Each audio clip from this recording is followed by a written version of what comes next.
نباركك، الكون يبارك حياتك العظيمة ومبروك. يعني هذه تحدثنا قبل التسجيل، أعتقد سفرة كونية عظيمة. وأنت قلتي عندما دخلتي بالجهاز الضوئي يعني أعطوك الضوء الأزرق لأول مرة، شاهدتي نفسك بجسم الأفاتار الآن، تمام؟ نعم. شفت عجيبة. إيه. وكان واضح، وكنت أتأمل نفسي يعني. أنا يعني كثرت جسدين، يعني أنا الجسد اللي جوا الجهاز، وبنفس الوقت قاعدة أشوف يعني من فوق جسمي عجيبة. إنه الأفاتار. وكانوا في كائنات أشكالها أستاذ أنتم ما ذكرتوها أبدا. إيه صح. إيه إيه. وأول مرة أشوفها، يعني حتى ما أدري وشهم. يعني كانت في عائلة الكونية، وكانوا في الأندروميدا، الله. وكانوا في هذه الكائنات أول مرة أنا أشوفهم. إيه، ممكن تصفين أشكالهم تقريبا تقدرين؟ أشكالهم يعني آم، ما كانت يعني هي مرة واضحة، بس كانت ملخبطة. يعني شلون أقول لك، آه يعني مش مرتبة. فاهمك يعني فاهمك. الحين إيه. جسد تبع الكائنات مركبة الأندروميدا. مركبة هم ذولا أقصد، تعتقدين صحيح؟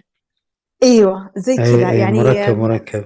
اول انا شفتهم اندهشت، استاذ. كانوا واقفين مع اي عائلتي الاسوديه، صح. وكانوا واقفين مع الاندروميدا. اي بس اي انا اتوقع انهم هم كانوا يعني ممكن انهم، انا اللي فهمته انهم هم متحدين، يعني انهم يساعدون الاندروميدان، او انهم بهذه المهمه بعد. عجيبة. يعني يعني تعتقدين اي من مستويات عليا؟ ممكن. ليه؟ لاني انا اي ما كنت سمعتكم انتم تكلمتوا عنهم. اي وبس انا اتوقع انهم كانوا يشرفون على، يعني كانوا ينظرون الجهاز، يعني كانوا شلون اقول لك، كانهم يشتغلون مع الاندروميدان، كان هذه عجيب. مهمه اي انا هذا اللي فهمته. بس اذا مش وعند مستويات عليا تعتقدين، يعني كانه مع الاندروميدا؟ هم مع الاندروميدان. اي يعني انا اي بالنسبه لي حتى الاندروميدان مستويات عاليه بالنسبه لي، فما فاهمك ادري فاهمك. يعني. اي اي فاهمك. اي ايه. فاقول لك يعني اندهشت انا، لانك انتم اي ما كنت تكلمتوا عنهم ولا كنت رسمتوهم، ولا ادري وش يكونون هذولي، بس اي انهم يعني كانت كائنات إيجابية، وكانت متحدة مع الله. الأندروميدان، وكانوا اي يشرفون على هذه التجربة. وأنا اندهشت إنه شفت نفسي بالأفاتار، وكانت هذه أول مرة. بس اي إني أستاذ يعني أحس إني كأني صغيرة. يعني ما أدري كيف أقول اي لك يعني. شفت نفسي كأني صغيرة كذا، ما أدري كيف. يعني اي مو فاهمك زي فاهمك. اي اي في صورة أفاتار مبين الشكل أكبر، اي في اي بعض الطالبات حاطينها، لا أنا أصغر منهم. بس هي مدهشة، هاي فرحة عظيمة هذه أصلا، لأول مرة يحدث جدا. عندك. إي طبعا. إي أول مرة أشوف نفسي كذا، يعني شعور إي غريب يعني. إي وبس هذا هو يعني. وكملت الجلسة يعني، بس إني كنت أشوف نفسي إني أنا تحولت إلى يعني جسمي كصار أزرق. وحتى لما جيت أنا أبارك الأندروميدا، لما خلصنا الجلسة وأملأهم بالضوء، أملأ آمين. عائلتي بالضوء، إي أنا ملأت كل الكائنات، حتى هذا اللي أنا ما أعرف إيش أسمائهم، ملأتهم بالضوء. كان الضوء اللي يطلع مني لونه أزرق. الله. وهذه أول مرة تصير معي. أنا أول عجيبة. يعني كان الضوء اللي يطلع مني كذا يعني زي الفضي. هالمرة إي طلع لونه أزرق كذا، وحتى أحس بخفة، صار جسمي زي إي السائل يعني. يعني هو إي أفاتار بنفس الوقت خفيف يعني. ما أدري كيف أشرح لك يعني. و طيب أنت قلتي، أقصد قبل التسجيل قلتي، عفوا قلتي بهاي الجلسة أنت بعد انفصلتي عن جسمك الأرضي تماما يعني أيوة تقريبا. تماما، لدرجة إني أنا عجيبة. شفت نفسي بهذا الجهاز هناك. الضوئي. إي أيوة. هاي سفرة وبنفس الوقت كونية عظيمة هذه. اي والله يعني غير عن، يعني احس تطور إي يعني مره على مره انا احس اني قاعده اتقدم مدهش. إي إي جدا. طيب رأيتي الاندروميدا بوضوح قصدك أنت؟ من اول انا اشوفهم من بوضوح الأول. الاندروميدا. اي، وحتى آه. عائلتي الكونيه اشوفهم بوضوح من الاول. أي بس الشيء الجديد اني شفت قائده نمليه، كانت طلعت لي صورتها في بدايه الجلسه، يعني قبل تقريبا ثلاث لا مرات أنه أنت تذهبين إلى كوكب الاندروميدا هذا. ايه يعني حتى انا قاعده كنت احط نوايا يعني اتصل بعائلتي واللي كذا. أي فهي طلعت كذا، تطلع صورتها وتروح تختفي، بعدين ترجع، بعدين تختفي تحتاج ثلاث مساعدة مرات هذه، ممكن يحتاجون و... هاي الكواكب، أصحاب هاي ايوه. الكواكب النمليين، لأنه أيضا يظهرون لبعض الطلاب، وهناك جلسات يعني الطلاب ذهبوا إلى كواكب النمليين، فهو ظهورهم يحتاج مساعدة حقيقة، يحتاجون مساعدة أقصد. أي أيوة أنا ما يا فهمت. عزيزتي أيوة رائع بس جدا. استمري، وأنت قاعدة كونية عظيمة باسم الضوء، استمري. وأيضا آمين يا رب. تسافرين سفر كوني عظيم وسفرات كونية عظيمة، وأنت قاعدة كونية عظيمة. الكون يبارك حياتك. استلمي خير الأكوان، محبة الأكوان اليوم وكل يوم. آمين آمين آمين.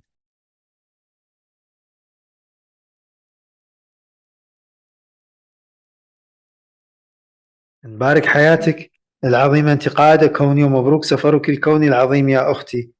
والأكوان تبارك سفرك الكوني، وعائلتك الكونية مهتمة بك كثيرا. أنت قاعدة كونية عظيمة، أنت ضوء أبدي، وضوءك ينير كل الأكوان. يا عزيزتي تفضلي. أيوة يعني لما بدأت الجلسة وأنا أصدر الضوء أي. ملأت جسمي يعني بالضوء بالغرفة، آمين. وبعدين بدأت يعني إنه يمشي الضوء على صح. المنزل والعماير يعني والحي، ومشيت على الكرة الأرضية، بعدين على آمين. سوري مو بكرة أرضية، على الأرض، وبعدين على الأكوان أي. والفضاء يعني. بعدين أنا فقدت الاتصال معك أستاذ، يعني صرت ما أسمع، يعني حتى ما صرت أشعر بالواقع يعني. أي. وهي لسه ما بدت الجلسة، يعني لسه ما تعمقنا يعني. نعم. أنا كنا نقول نتصل بعائلاتنا الكونية، وإنه بداية الجلسة أنا على طول بدأ يصير معي كذا. رائع جدا. بعدين أنا عادي يعني مسترخية، وأساسا قبل أستاذ لا نبدأ الجلسة وأنا كنت يعني قمت أتنفس، ولابسة الكريستالات وعندي البخور الله. أي. والشموع مستعدة يعني. على طول أنا شفت نفسي إني بجسم الأفاتار كما حدث في والضوء. الجلسة الماضية بالمناسبة يعني أيضا. نعم بس أيوة. بس الجلسة ذيك كانت جلسة زراعة الروح الضوئية. هاي الجلسة احنا كان صح عندنا جلسة سحب بالجسم. اي. صح إيه. اي. بعدين أنا طبعا ما حلقت ولا شيء، يعني أنا قاعدة أناظر نفسي إني أنا ثابتة في مكاني، يعني إنه أشوف كل شيء أزرق في أزرق. بعدين اي. جتني كذا مركبة آه شكلها كذا زي الكبسولة أو الله. بيضاوية، اي. مركبة واضحة واضحة صغيرة، جدا. واضحة جدا مدهش. اي. صغيرة. يعني أنا تفاجأت، يعني أنا أعتقد يعني كنت حاطة بالي المركبات راح تيجي كبيرة، مركبة يعني اي. كونية. اي. هذه صغيرة مرة يعني لما لا، هي بتاع تشوفها. السحب بالجسم. كما حدث أيوة إلى ضوء كوني 111، ارجعي شاهديها. فهم عندما سحبوها بالجسم، يعني المحطة الأولى أتت كما أنت وصفتي، مركبة صغيرة. أي. أيوة. وانفتح تعرفين ليه؟ الباب. لا، تعرفين ليه؟ ليه؟ لأن المركبة الكبيرة الترددات عالية جدا، ممكن أنت الآن بوضعك مش متعشقة مع المركبات الكبيرة، فهم يأتون أيوة بمركبة صغيرة، بحيث أنت بطاقتك تستطيعين أن تتناغمين في داخل هاي الكبسولة أو المركبة الصغيرة. أكرر، كما حدث إلى ضوء كوني 111. تلاحظ. أيوة أستاذ، بس أنا أيوة أنا في وقتها ما كنت في، يعني أنا قاعدة أشوف نفسي، يعني أنا مو في المنزل أي. ولا أنا ما أدري، كأنه في الفضاء، كأنه في مكان يعني سكون صمت أي. أستاذ. أي. حتى صوتك أنا فقدت الاتصال، يعني أي. في ما أسمعك أستاذ.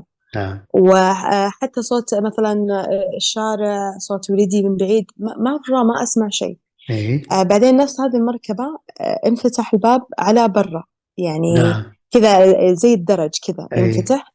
بعدين طلع والدي الكوني. الله، خلينا ايه. نصفق.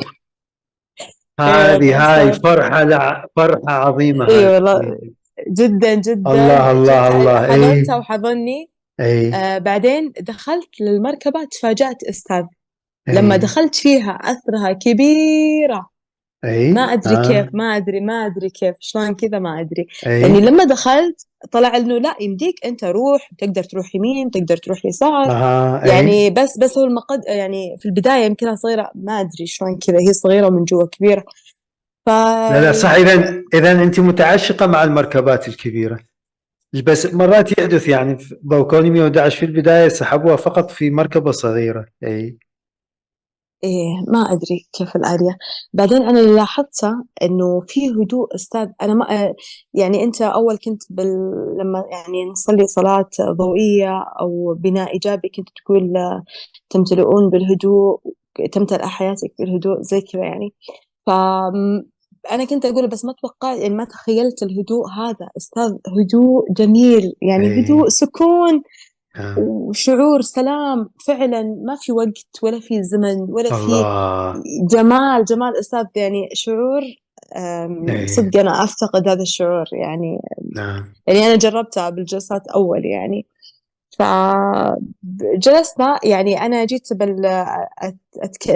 أتخاطر مع والدي، يعني أقول له يعني تكلم معي، يعني خذ وقت معي يعني، لأنه دائما أنا اللي أجي أرسلهم، هم بس يرسلوا لي ضوء اي. يبتسم في وجهي، بس أنا ما في حديث أستاذ يعني. الآن أنا أقول فقط له من فضلك، أعتقد هاي أول مرة الآن هذا سحب بالجسم، الآن تعرفين هذا أول مرة يحدث عندك في حياتك، صحيح؟ السحب بالجسم صح، هذا، أي صح، مبروك. لا ما حسيت بشيء أستاذ، أقول لك آه. صوتك أنا ما سمعته أي. يعني. هذه أول يعني، بالعادة يروح ويجي كذا، الحين مرة الله. يعني اختفاء، مو بس صوتك أستاذ، حتى صوت الشارع، صوت ولدي، ما أسمع شيء لا أبدا. بس الآن المركبة ووالدك كما أنا أتحدث معك يعني تماما، أعتقد لأنه تماما تماما. صحيح. أي بالصوت. حتى أستاذ يعني أي. جسمي يعني لما خلصت الجلسة أي.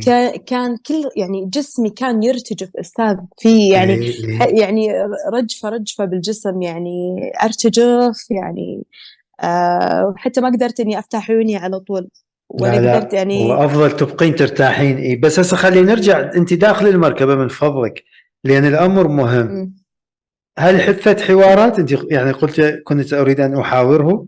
إي يعني أنا لما حضنته وأشوفه يعني، أقول أي. له يعني ليش إحنا ليش بس أنا اللي أكلمك يعني، تكلم معي، أقول له كذا يعني عند الله. الفكر يعني. أي. أقول له خذ يكلمني يعني، إذا في شيء تبي تقولي إياه أقول له أي. كذا. طبعا هو مو بهذا التعبير، لا يعني أستاذ، هو فاهمك بالفكر يعني، فاهمك. أفكار. أي. أي. إيه.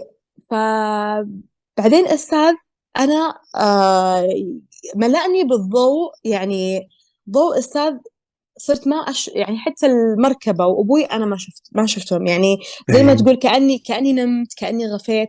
بعدين رجعت إلى أنا ويا أبوي جالسين يعني، الله. كأننا نتكلم أستاذ. أنا تكلمت معه يعني، أنا أدري إني تكلمت معه، أنا أي. أعرف يعني. لكن لو تقول لي أنت وش قلتي له، ما أذكر أستاذ، وهو وش قال لك. كنا نتكلم يعني، لاني انا لما خلصت الجلسه، تعرف انت استاذ لما تتكلم مع احد انت تعرف انك تكلمت. صح. أي. ايه، فانا تكلمت معه وهو تكلم معي، بس وش اللي صار ما في، بس انه كان في الله. ضوء يعني باتجاهي، ما تحملت استاذ، الضوء كان مره قوي يعني. طيب، وبس. من فضلك المركبة فقط هو والدك الكوني أم كان هناك كائنات أخرى أم هي صراحة يعني المركبة كبيرة، كبيرة؟ بس ها. أنا اللي استقبلني والدي، واللي جلس معي والدي. الله. وبعدين على طول الأستاذ يعني في كراسي جلسنا. يعني هو كيف النظام من أول أصلا أنا بس أنت شايفة جدا مرحلة. فرحان، حتى صوتك يعني متأثرة أو إيه، متغير. إي إي. جدا وإحنا جدا فرحانين. والله فرحانة يعني مرة هذا أستاذ. تاريخ هذا اليوم، تاريخ حياتك، هذا ميلادك اليوم الآن حقيقة. إي. وأنا اللي أسعدني أكثر أستاذ إنه إي. يعني شفته بوضوح أكثر آه. يعني. إي. يعني حتى المركبة أستاذ إي. فعلا فعلا واضحة واضحة آه. يعني، ما يحتاج. وفي شاشاتهم أستاذ في إي. الكراسي، وأنا كأني بدور يعني بستكشف المركبة يعني. عجيب. فيجي إي. والدي يكلمني يعني كذا يعني، إنه يشوفني يعني، إنه خليكي معي يعني، إنه إي. هذا الشيء غير مهم، أنا أبغى أشوفها عشان أوصف لكم يعني صح المركبة وكذا. صح. ممكن تصفيها بس أكثر تقدرين؟ وممكن تصفين طبعا والدك لو سمحتي. إي عزيزتي. والدي هو نفسه اللي وصفت إي. لك إي. قبل يعني. بالجلسات بس السابقة. ايه، طبعا المركبة مختلفة عن مركبة الأندروميدا. انت تذكر آه. الأندروميدا اللي ساعدوني لما فتحوا الباب، كنت ما إي. أقدر أشوفهم لأن كان فيها نور أبيض ذهبي يعني إي. من وراء حقتهم.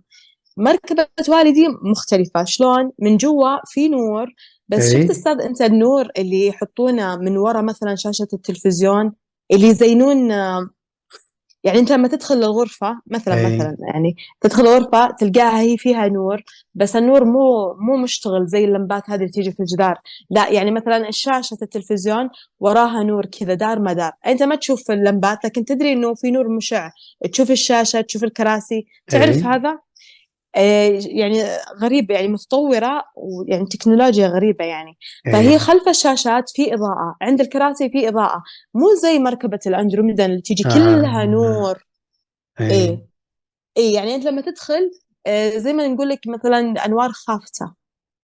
أو هو اللي قلت لك أنا، الدرج حق المركبة على برا، لما تدخل يجي يتسكر، يرتفع كذا ويتسكر. كذا هي عجيب. نظام إيه. المركبة. إيه. بعدين على طول على يدك اليسار في الكراسي. انا الله. على يدي إيه. اليمين انا ما شفت، لانه كان والدي واقف على جهة اليمين، انا بس شفت على اليسار انه كان في عجيب. كراسي كذا. الكراسي كيف يعني؟ شفت نظام المكتب استاذ؟ صح، يجي إيه. الكرسي كذا. اي يعني كأن الموظف يعطيك ظهره مثلا، يعني هو إيه. كذا النظام. انت لما تدخل المركبة على يدك اليسار، نفس المركبة طالع منها كذا زي الطاولة، عرفت إيه. شلون؟ يبي لها رسم هذه عشان اوضح. رسم، يلا مش بعدين مشكلة. إيه. إيه. نرسمها، ممكن نرسمها. إيه. ايه ايه وبعدين الكراسي إيه. ان شاء الله اني راح ارسمها. ف إيه. وفي زي الشاشات، انا في البدايه احسبها شباك استاذ، طلعت لا شاشه. انا على بالي انه هذه الله. المركبه فيها شباك تطل يعني، لا طلعت هذه طيب. شاشه. طيب، بالنسبة لي أرضية المركبة تحسين بها؟ يعني أنت تتمشين عليها، أحسست بها؟ لا ما حسيت فيها استاذ. إيه. ما حسيت فيها. يعني انا كنت كل فكري مو يعني انا قلت لك صح، جسدي، صح، صح، انا احس فاهم. كاني احس استاذ كاني كنت اطير، ما ادري. إيه. إيه. يعني صح، كنت صح. إيه. اي وهم لاني هم كان كذلك جسمي، أيضا. إيه. إيه. اي انا جسمي كان سائل استاذ افاتار صح، يعني. افاتار. أم... اي. اي يعني كنت كذا اروح واجي، مو انه امشي كذا امشي، لا لا لا. عجيب، هذا عجيب اللي يحدث. إيه. احنا فرحانين مرة اخرى كثير يعني. هذه تطور استاذ بالنسبه لي صراحه، كبير. تطور جدا وهذا جدا تطور. تغيير كامل بكل حياتك الآن. كل امين يا رب. حياتك. اي. هاي بعد بدأ مشوارك الكوني. خلاص، شيء عظيم. اي، هذا بعد. وبعد انا فرحت جدا اني انا تحدثت مع والدي. اي. وما كان هو عن نظام انه تخاطر، لانه لو كان تخاطر كان انا تذكرت صح. يعني. اني كنت اخذ واعطي معاه يعني، لاني انا اي. قمت احس اني انا متكلمه، يعني احس اي. اني انا كنت متكلمه يعني. اي. فهذا يعني شعور حلو، بس اني ما اذكر وش اللي دار بيننا مع الاسف. وبعدين استاذ لما يعني انا قلت لك انه يرسل لي ضوء وهو يتحدث معي، كان يملأني بالضوء، يعني في ضوء متجه لي. ف كذا انه عجيبة. يمكن اني فقدت الوعي ممكن، او اني اي. من اي. شدة الضوء. بعدين رجعت اللي انا جالسة اتكلم معه. بعدين استاذ اخر الجلسة، انت استاذ يعني جيت انهيت الجلسة، حتى ما اذكر وش قلت، بس على اي. طول والدي يعني ارجعك. ارجعني والدي. اه. عجيبة. اي. يعني حتى لو تقولي لي اذكري لي انا وش قلت استاذ، ما اذكر، ما ادري اي. انت وش اي. قلت. انت اي بالجسم والدي هو. تماما هناك. هو لا، احنا معاهم يعني، فهم يعرفون انه يرجعوك. بس مدش احنا فرحانين، انا فرحان يعني.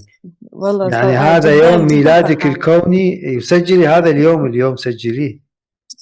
ان إيه. شاء الله أستاذ. بدأ امين. مشوار جديد ومشوار عظيم يعني. اي حق. آمين, وارجع آمين يا رب. احنا عندنا تسجيلات مسجلة، سحب بالجسم طبقية وانسحبي وروحي. اعمليها مرة مرتين، انسحبي. إن شاء الله أستاذ. تمام. الكون العظيم يبارك حياتك. استلمي خير الأكوان، محبة الأكوان، وأنت قادة كونية عظيمة. أيضا كلنا نبارك عائلتها الكونية ووالدك الأسودي قائد كوني عظيم. نبارك والدك الكوني الأسودي، ونبارك أيضا مشاويره، سفره الكوني. نبارك هاي المركبة اللي أنت فيها، تعيش هاي المركبة ضوء، باسم الضوء. أنت تعيشين ضوء، والدك الكوني وعائلتك الكونية الأسودية يعيشون ضوء أبدي. آمين، آمين، آمين.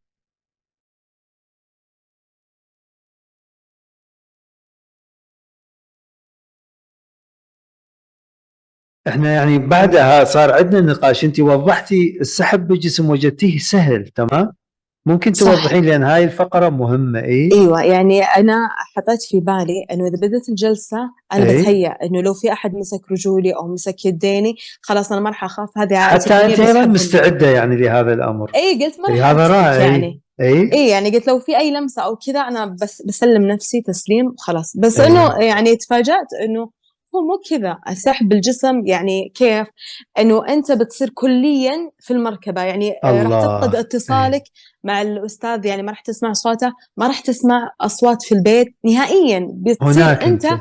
ايه انت هنا والان هناك يعني. وترى هناك آه وتسمع هناك وتتحرك تعيش يعني تماما. ايوه، يعني كانه استاذ شو نسميها، أي. كانك دخلت في العالم الاخر، يعني كانك انتقلت. هذا آه. انتقال يعني وليس أي. سحب، ما في احد بيمسكك، عادي زي السفر الكوني، يعني أي. هو زي الجلسات العاديه طبيعي. أي. ولما تجي المركبه حقت عائلتك الكونيه، على طول اساسا انت بتكون في المركبه، على طول أي. انت في المركبه.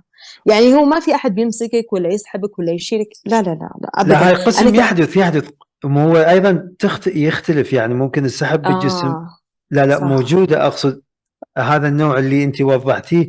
بس أنا أريد أقول لك، هم بالنسبة لهم السحب، يعني أنت مثلا بهاي الجلسة، يعني بالنسبة لك السحب، هم سحبوك بسهولة، أنت وجدت نفسك بالفضاء، صح وأتت المركبة، والدك الكوني فتح باب المركبة وسحبت داخل المركبة، فهو هذا السهولة اللي عندهم. تمام. فعلا فعلا، ما في شيء أستاذ، بالعكس يعني شعور السكون والهدوء يعني أي. يعني الأمان والسلام، نعم. يعني ما في شيء يعني يخوف أو يقلق أو أبدا، لا. بس لا لا، ممكن مش موجود. أبدا، ممكن هو يعني أي. الطالب لما يسمع سحب وكذا ممكن يرتبك شوي ويخاف، لا لا لا. بس الطالب، أنا عن نفسي أشوف إن الطالب أي. اللي كل يوم هو يسوي سفر كوني وجلسة اتصالات وكذا مع عائلته أي. الكونية، خلاص يعني هذا ينسحب على طول بسهولة يكون في بسهولة. المركبة. أي. ايه يعني على طول بيكون مع عائلته. نعم. يعني بس انه هو مثلا المسميات هي اللي ممكن تخلي الانسان يعني يفكر انه كيف سحب، يعني انسحب ويبدأ يحط اشياء من مخه، لا لا لا. ممكن في بعض الطلاب انسحبوا فعلا، يعني شيء مسكهم، انا ما ادري يعني. بس انا أي. بالنسبة لي كان جدا سهل يعني، وعلى طول يعني لقيت نفسي انا في المركبة يعني. أكو شيء آخر. احنا قلنا ايضا، يعني اقصد خلال الجلسه، انه انت اثناء الجلسه لا تحلل، يعني لا تقول ماذا يحدث. هو هذا كما انت وضحتي، انه انت لا تحلل بالجلسه، اصعد صح. بالجسم. اها.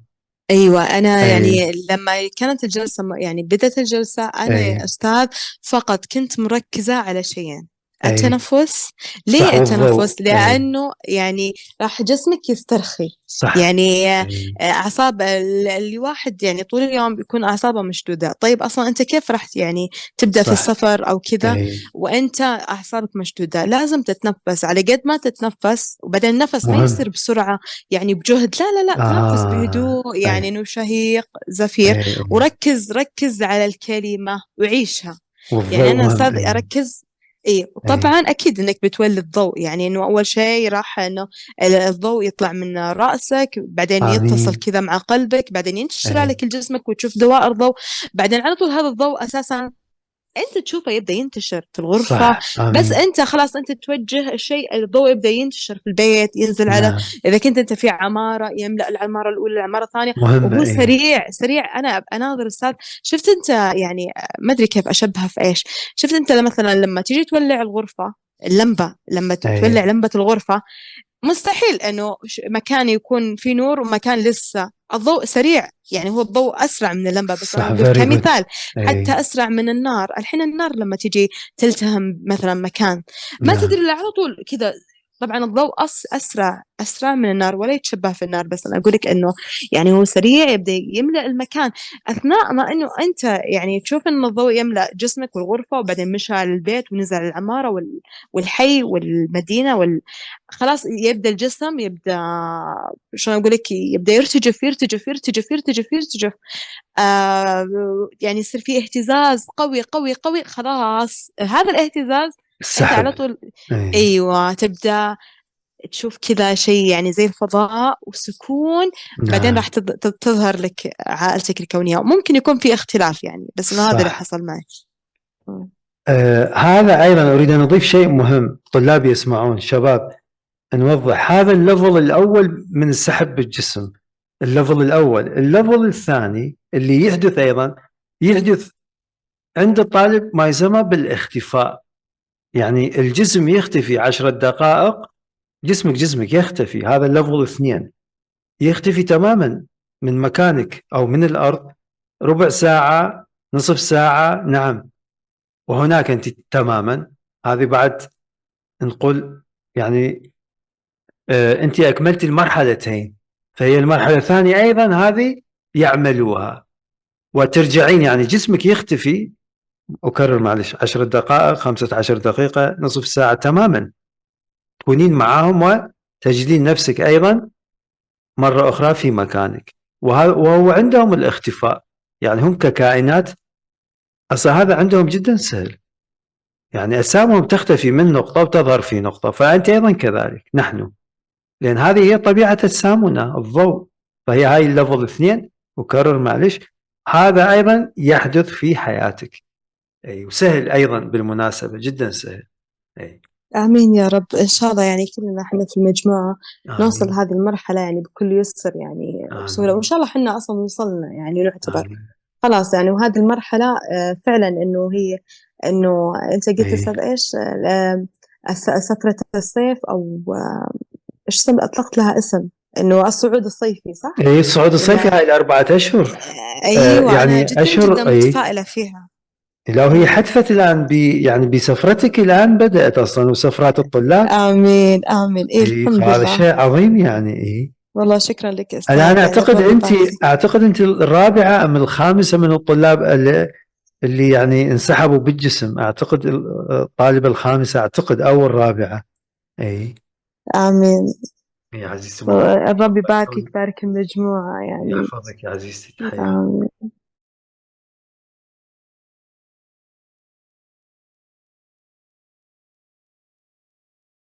الأكوان العظيمة تبارك حياتك. وأني أشعر يعني وإحنا ندير النقاش، أنت عندك قوة ضوئية، وعندك تلقائية، يعني هو عندك هاي التلقائية والسهولة بالكون.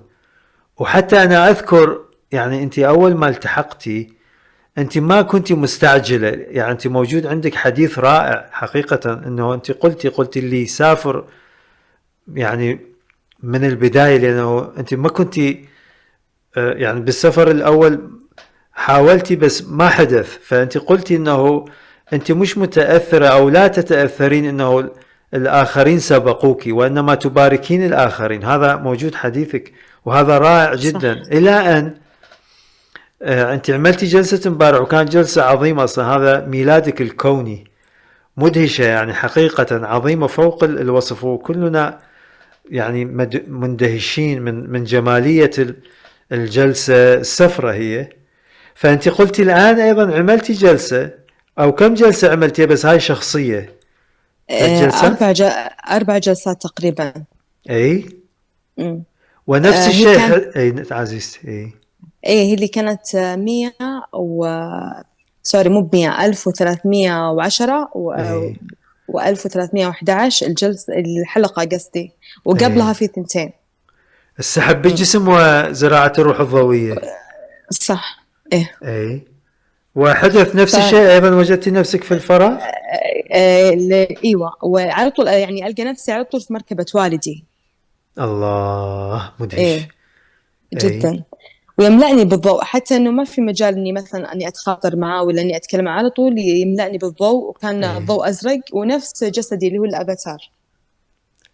طيب هل هناك حدثت أشياء أخرى غير جلسة امبارح بهاي الجلسات الشخصية اللي عملتيها ممكن يعني؟ في شيء حدث تقريبا أي الجلسه، انا مو متاكده هل هي الثانيه او الثالثه.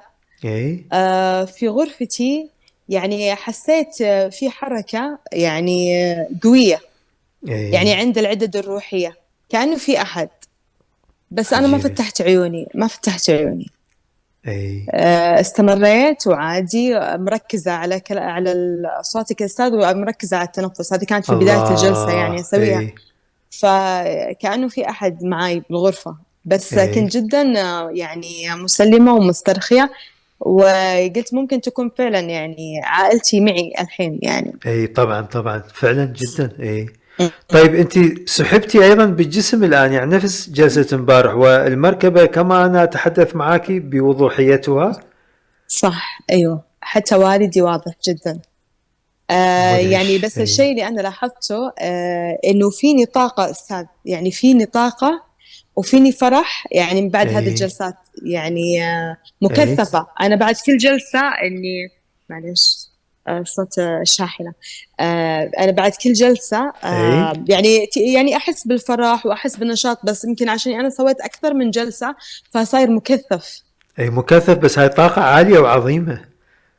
وهذا حتى جدا. هي، لا بس انت افضل عملتي هذا حتى مقدمة الى الاختفاء. احنا يعني حنعمل جلسات وهي الاختفاء بالجسم، واحنا وضحنا قبل انت تأتين يعني تلتحقين انه يعني هم العوائل الكونية عاوزين يسحبون الطلاب تماما بالجسم، يعني تماما، بمعنى انه انت تختفي من مكانك ممكن 10 دقائق 20 دقيقة، ياخذوك الى كواكبهم الى عوالم الضوء وترجع، بس تماما تماما حتكون بالجسم بالجسم. آمين.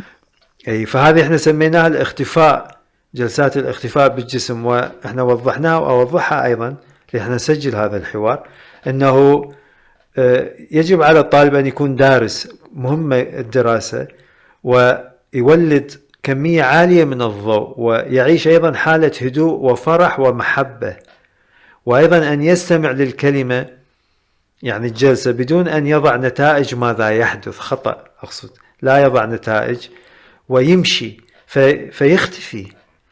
اي خاصة بالطلاب المتمرسين الان، المتمرسين يختفون وبعدها يصبح الامر جدا عادي. والاختفاء او هو السحب بالجسم، بس يعني هو سحب بالجسم بس درجة عالية، خلينا نقول هيك، هو من 3 اطراف. وكرر من هؤلاء ال3 اطراف؟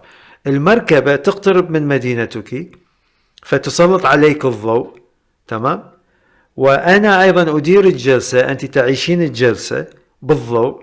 فهذا يعني طرف المركبة الكونية وطرف عادتك وطرفي، وأيضا الطالب عليه أن يتنفس، يركز على أنفاسه ويولد ضوء ويعيش حالة هدوء وخلاص يختفي، يجب.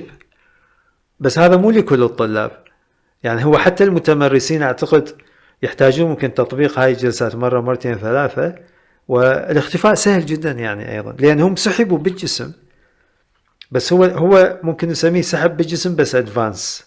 أي خلاص هذا أعظم شيء يعني حقيقة. فإحنا عملنا هاي الجلسة اليوم يعني قبل لا أنت تلتحقين جدا معانا. جدا عظيم، ايوه. أيوه وانا اشوفها صراحه مثل يعني هو تقريبا ليش الواحد ليش الطلاب او حتى اللي قاعدين يتابعون القناه ليش المفروض انهم يكررون هذه الجلسات بينهم بين نفسهم، أي لانها هي زي الرياضه، انه تمرين يعني. أي او يعني انه انت عائلتك راح تعطيك ضوء ضوء ضوء، يعني هذا الضوء بيخليك اكثر يعني انه أي تنفك عندك، تنكسر أشياء مثلا معتقدات، تنظيف مثلا صح. للشاكرات زي كذا. صح جدا. أي أي فإيه يعني هي زي إنه ما أي الواحد يتمرن ويمشي، حط هذه معك، حطها في يومك. أي صح جدا، رائع جدا. أي إيه جدا. واللي بعد يقدر ينضم للمجموعة مثلا، هذه بتكون أقوى طاقة المجموعة طاقة أكيد يعني المجموعة معه. مهمة، إيه، والمناقشات جدا من خلال المجموعة مهمة، الدراسات مهمة طبعا. إيه صح. إيه، هي هاي الحياة الكونية. إيه آمين يا رب. بس أيضا أريد أوضح لك، يعني هو يعتمد، مو هي أيضا تكرار الجلسات، أنت يجب أن تأخذ ريست، راحة، يعني مش تضع طاقة عالية كثير على جسمك. فهي تعتمد كم يعني تحمل، تفرق من طالب لطالب. فهو دائما احنا ننصح انه انت تحتاج ريست ايضا، يعني مش فقط تكرار تكرار تكرار، لا، انت ايضا يجب ان تاخذ ريست. يعني احنا مرة عندنا طالبة وانا قلت لها انت تحتاجين ريست 10 ايام او اسبوعين اعتقد، قلت لها افضل، قلت لها لا تعملين اي شيء، لان هي كانت تعمل يعني جلسات مستمرة. فهو بالتكرار، بس ايضا تاخذ ريست، رجاء كل واحد يسمعنا يعني، لا تضع كثير ضوء ضوء ضوء ضوء. اي لا مش هكذا، يعني الرست ايضا مهم، تحتاج جسمك عواطفك ترتاح يعني. اي فاحنا وضحنا هذا، صحيح. اي يعني وضحناه بنقاشات سابقة موجودة. اي اي عزيزتي، تحياتنا. الكون يبارك جلساتك الكونية، الكون يبارك عائلتك الكونية، والكون يملؤك بالسلام، والكون يملأ عائلتك بالسلام بالضوء، وتعيشين دائما قاعدة كونية عظيمة استلمي خير الأكوان محبة الأكوان. آمين آمين آمين.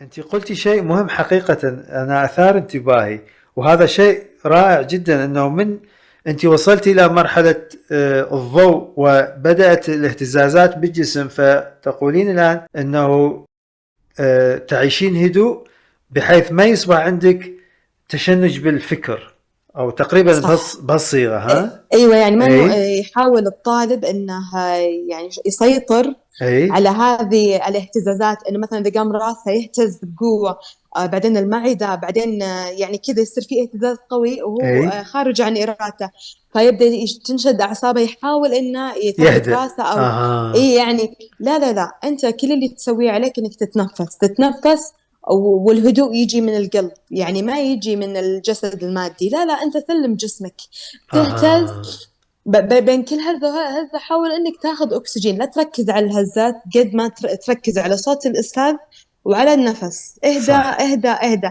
لانه انا يعني جاني هذا الالهام انه ممكن يكون، لان اليوم كانت الاهتزازات جدا قوية يا استاذ، جدا جدا جدا بجلساتك قوية. الشخصية. اي يعني أي. جدا جدا قوية، لدرجة انا يعني في اطراف جسمي ما كان يوصل لها اهتزاز، فوصل لها، فكان اليوم مكثف بشدة. أي. فلاحظت جسمي انه ردة فعل انه يحاول اني اثبت او كذا، فعلى طول انا قمت اتنفس، ركزت على التنفس أها ممتاز. ومشى طبيعي، ودخلت على طول بالجلسة يعني الله. على أي. طول دخلت في جو الجلسة. فجاني هذا الالهام اني صح. انا اقول يعني للطلاب والطالبات اللي يحاولون يسوون الجلسة، ممكن أي. انه من ضمن الاسباب انه اذا بدا الاهتزاز في جسمه على طول ممكن يجي له خوف، او يجي له يعني زي مثلا جسمه يحاول انه يسيطر. لا لا لا، اترك كل اترك. شيء، اترك، ممتاز. أي. سلم سلم، تنفس يعني. كل شيء تمام يعني. يعني حاول انه مثلا لو في شيء انت في أي. مكان ممكن يكون في قزاز او كذا، طب انت يعني حاول تجلس في مكان مريح، ابعد شوي عن النار. يعني ممكن في ناس يقولون لا انا احاول اسيطر على حركاتي انه جنبي الشمعة، جنبي قزاز مثلا، أي. يعني لا، انت اجلس في مكان مريح، ويكون يعني مساحة وسيعة، أي. ومهما اهتز جسمك عادي، يعني انت تنفس وسلم واسترخي، انت بتروح عائلتك الكونية. عظيم يعني جدا. ممكن انه أي. فعلا انه ممكن اي حركات مثلا مقاومة ما تخلي الجلسة تمشي صح. تمام. هي المقاومة، أي الطلاب، هو هاي قسم من الطلاب، هي هاي المقاومة مو صحيحة، خاطئة. أي. فأنت لا تدخل بالمقاومات، صح، اللي هو من الإيجو، هاي كلها الشكوك وهاي ما تفيد، اترك واصعد. إيه. وانت قلتي أيضا أنه في السابق، انت قلتي كانت الاهتزازات تحدث من الرأس إلى المعدة، إلى مركز هيك، إلى هذا المكان مركز المعدة. الآن صح. الاهتزازات قلتي من مركز الرأس إلى العمود الفقري، قلتي الى نهايتها، اي يعني صار يمشي على كل جسمي كامل، مركز على. كامل. ايوه. ايه. أي. فهذا شيء الاهتزازات جديد هذه. فعلا، أي. وهذا شيء جديد اول مره يصير معي. نعم. وكيف تشعرين يعني بهذا الشيء الجديد، أو هاي الاهتزازات بكل الجسم؟ صراحه اول مره يعني صارت معي، فاقول الصراحه يعني حسيت يعني شلون اقول لك باستغراب، أي. وقويه الاهتزازات استاذ، قويه قويه مره يعني. أي. فيعني لما حسيت ان بدا جسمي يقاوم او بديت ارتبك، انا على طول قلت لنفسي تتنفسين. اني اتنفس واركز على تهدين. صوتك. اي. أها. ايوه وخلاص مشى. وبعدها تجدين نفسك امام، يعني المستويات العليا بعد، خلاص نقول خلاص، يعني خلاص اقصد انه انت ايوه. سافرتي، صح. يعني ما فعلا تجدين ايه. نفسك يعني في مركبة عائلتك الكونية او في الفضاء، وبعدها يعني تجدين مركبة عائلتك الكونية هكذا تماما، يعني اقصد ايوه انا تنقطع صح. صلتك بالارض تماما. تماما اي تنقطع هذا صلتي في مدهش. الارض. وانا اه. اساسا يعني تعلمت هذه الحركه من بدايه جلساتي. اول الله. ما انه اي. بدا جسمي انه يرتجف، وكانت الرجفه تجي في الراس وفي اي. المعده، اي. فكنت أقاوم الصراحة، يعني ما كنت أفهم وشو، فكنت أقاوم على طول، ما أقدر يعني أبدأ معكم في الجلسة، اي. يعني ما أقدر، آه. لاحظت إني أنقطع عنكم. فمع المقاطع اللي أنا أسمعها وأتابع الطلاب وكيف تجاربهم، إنهم يعني خلاص إنهم يركزون على الجلسة، يركزون على النفس كذا. مهم. فخلاص أنا صرت يعني من هذاك الوقت وأنا عارفة. فلما صار اليوم إنه لا، صار فيها يعني انتقلت هذه الرجات أو الهزات، إنه الأماكن جديدة أول مرة تصير معي، إنه لدرجة إن جسمي كله صار يهتز. أنا أحس إني حتى إني ارتفعت، أحس إني ارتفعت عن الأرض أستاذ. هالذات قوية. صح إيه. عظيم عظيم. يعني فرحة، هاي فرحة، هذا ميلادك الكوني هذا. آمين يا رب. اي فهذا هو اللي خلاني أستغرب يعني، وإني أرتبك شوية يعني. فعلى طول الهدوء جاء من قلبي يعني من جواتي، وقمت أتنفس وأركز على صوتك أستاذ، وخلاص يعني صح. دخلت على طول في الجلسة يعني. وهذا آتي أيضا، أريد أن أضيف من فضلك، هذا آتي أيضا من الفهم والدراسة، لأن أنت درستي وفهمتي الأمور فانزاحت المخاوف. ولهذا هي دراسة مهمة، لأن الدراسة تزيل المخاوف، تعرفون. أي حقيقة. فهو طالب كل ما يدرس تجارب الآخرين مهمة الدراسة، فهو حيفهم بعد ما فيه خوف يصعد. رائع، مبروك، احنا جدا فرحانين. يعني انا بجلسة البارحة متأثر فيها، عظيمة كانت يعني هاي جلسة البارحة، مدهشة جداً. اصلا. اي عظيمة، وهاي حتبقى يعني ذكرى عظيمة ايضا في حياتك. هاي الجلسات يعني انت حتأخذيها معاك، اقصد الحوادث وهذا، يعني بعد 1,000,000 سنة انت تكونين قاعدة كونية في كوكب اخر، وتذكرين للكائنات الكونية في ذلك الكوكب حياتك في الأرض، وكيف تعرفتي على هاي العلوم، وكيف طبقتي الجلسات. حقيقة. آمين يا رب. فرحة فعلا أستاذ. ولهذا أنا أريد أن أقول لكم شيء مهم فكرت فيه اليوم، أريد أن أشارككم فيه. كل أخ وأخت يسمعني، أريد أقول لكم حاجة مهمة. احنا حنرفع هذا التسجيل، بس هذا مهم. ايش تعملون؟ انتبهوا، هذا شيء مهم الذي أقوله. ابدأوا بتجميع أحاديثكم، يعني اذهبوا إلى القناة، أنتم فقط المتحدثين، تمام؟ جمعوها واحفظوها. يعني أنت مثلا، أقصد الطالب اللي يسمعنا والطالبة، أين أنت متحدث بجلساتك من القناة؟ اعمل لها داونلود، احفظها عندك، لأنه هاي حتأخذها أنت معاك. تنتقل إلى كواكب أخرى، هاي حتبقى ذكرى مهمة الذي أقوله هذا. فأكرر، معلش أكرر، كل طالبة أو طالب يسمعني، ابدأ من الآن جمع الفيديوهات اللي أنت متحدث فيها بالقناة، اذهب جمعها، احفظها. مهمة حتأخذها هناك وتبقى ذكرى عزيزة عظيمة. نعم. والكائنات الكونية يسمعون حديثك، وأنت تسمع صوتك الأرضي أيضا. حقيقة لا تفوتون هاي الفرصة. فابدأوا من الآن، ارجعوا إلى القناة، وكرر لأن الأمر مهم، ارجعوا إلى القناة، وفين أنت متحدث اخزنها. هذه الرسالة اللي أنا أشاركها معكم.